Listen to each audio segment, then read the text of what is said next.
O bastidor mais importante que eu recebi sobre o que mudou para o Borré em 2026 é: o Abel, no final do ano, chamou o técnico, o presidente Barcelos, e disse: o time precisa de mais caras como ele, Borré. Na chegada do Fabinho, o Fabinho chamou o Borré para conversar e disse: eu tentei te contratar 2 vezes quando eu estava no Flamengo. Não há motivos para eu não te aproveitar agora. O Pesolano, quando chega, disse para o Borré: o modelo de jogo vai te ajudar. Eu vou fazer um modelo que vai ser fundamental. Se tu jogar como pivô ou se tu jogar como segundo atacante, que é a dele, que é uma promessa de contratar um centroavante, tu vai atacar espaços, como no segundo gol do Inter. Tu aparece no espaço vazio. Outra, a pressão defensiva, e o Borré é visto como um cara que sempre ajudou, ela tá bem diferente. Antes, o Borré vinha para marcar aqui no meio-campo. Agora, ele ao invés de voltar para marcar, ele avança para marcar.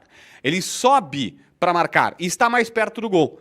Há um entendimento de que antes o Inter recuperava a bola e o Borré estava muito longe de qualquer ação ofensiva de conclusão a gol. Agora, ele está mais perto, ele está muito mais próximo do gol. Então, começa com a confiança que o Abel deu para ele depois dos 2 jogos que fez pelo Inter.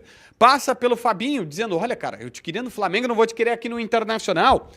O Pesolano mudando um jeito de jogar e colocando ele mais perto do gol. Ah, mas ele é centroavante. Não, mas ele agora é um centroavante, não é necessariamente o pivô, porque ele não gosta, não é a característica dele, nunca foi, mas ele está mais perto do gol, seja na marcação, ou seja, no atacar a bola. Não é aquele cara que fica parado, brigando, disputando com os zagueiros.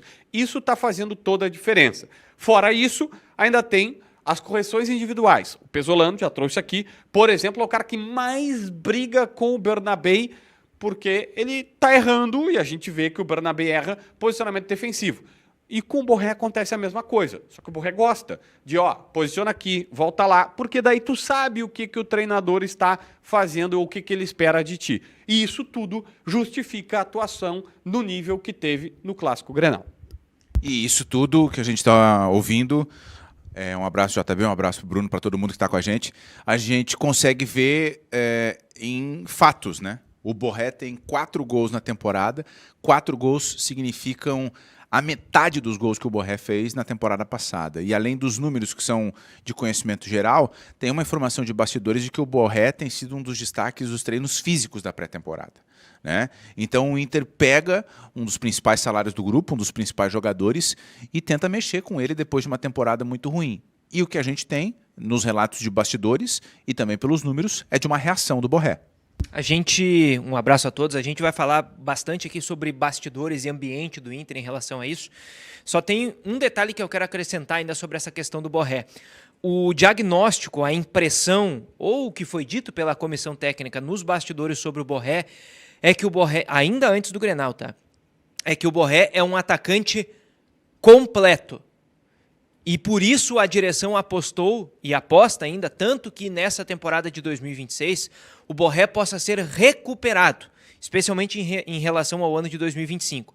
Porque o Inter entende que na situação financeira em que está, tendo este jogador incorporado ao elenco, o Inter precisa esgotar possibilidades para que esse atleta execute em campo aquilo tudo que o Inter contratou quando buscou, né, o pacote Borré na Alemanha. O que ainda não aconteceu, mas o Inter acredita nisso. Tanto é, JB, Jeremias e amigos, que quando a gente começou o programa aqui, nos primeiros dias, a gente trouxe um debate com alguns elementos, inclusive, de como o Borré estava empolgando o Inter para 2026. Entra o elemento do Grenal, é claro, mas o Inter e a comissão técnica do Inter, o Paulo Pesolano e os seus auxiliares, têm o diagnóstico de que o Borré é um centroavante, é um atacante, um jogador completo. E o Inter vai apostar numa recuperação do Borré para essa temporada. O Inter tem um diagnóstico de que, na condição que ele está hoje, ele não conseguiria contratar um jogador como o Borré. É isso, né, Bruno? Isso, é exatamente isso. Então, já que tem aqui, vai apostar as fichas. 7 milhões de euros, tá? Seria o valor total.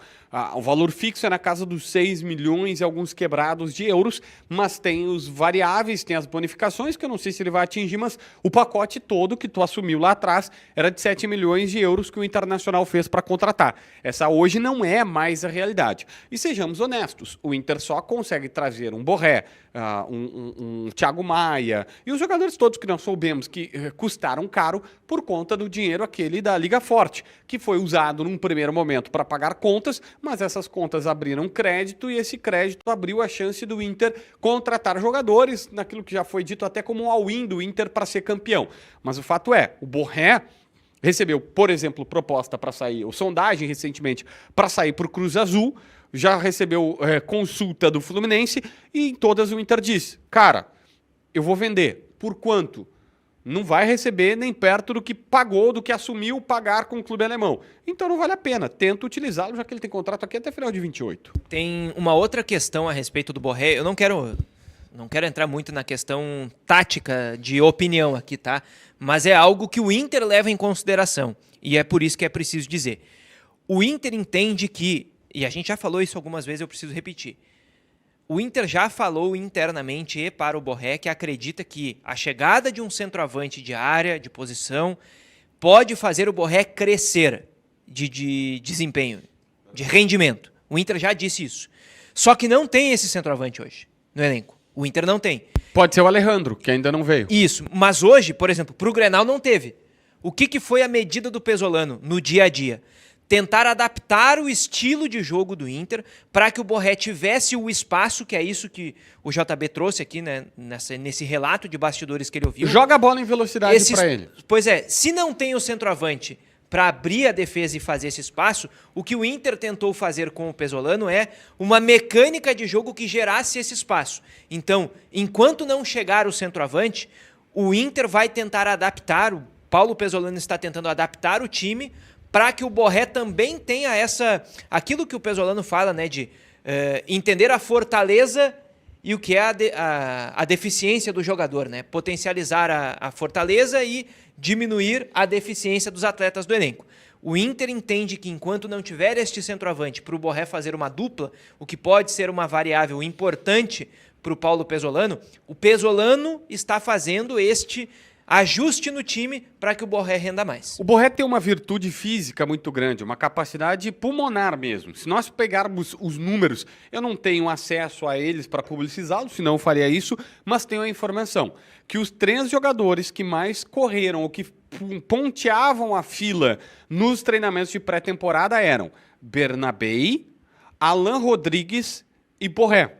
Inclusive tem um bastidor auxiliar que foi a lesão do Alan Rodrigues é porque ele não consegue dosar, ele não consegue se poupar, ele não tem aquela manha ainda de ser o cara que, cara, poxa, já corri bastante, vou dar uma segurada, daqui um pouco o meu músculo vai estourar, ele tá fadigado. Não, ele dá tudo 100%. E aí tem a lesão e com aquela lesão o Inter se obriga a trazer o Paulinho do Vasco da Gama, que faz um Grenal elogiado por todo mundo por conta da sua intensidade física. E justamente isso acontece porque o Pesolano disse, olha, eu programei todo o meu time para jogar com um jogador que seria um motorzinho no meio campo, eu preciso desse cara. Mas na pré-temporada, os 3 caras que ponteavam os testes físicos eram o Bernabei, e a gente vê em campo, Bernabei corre que não louco, a gente pode discutir aí outras questões táticas dele, o Borré e o próprio Alan Rodrigues. Ou Alan Rodrigues e Borré. Eu diria que o Borré deveria ser o terceiro, mas fisicamente ele é um cara bastante privilegiado.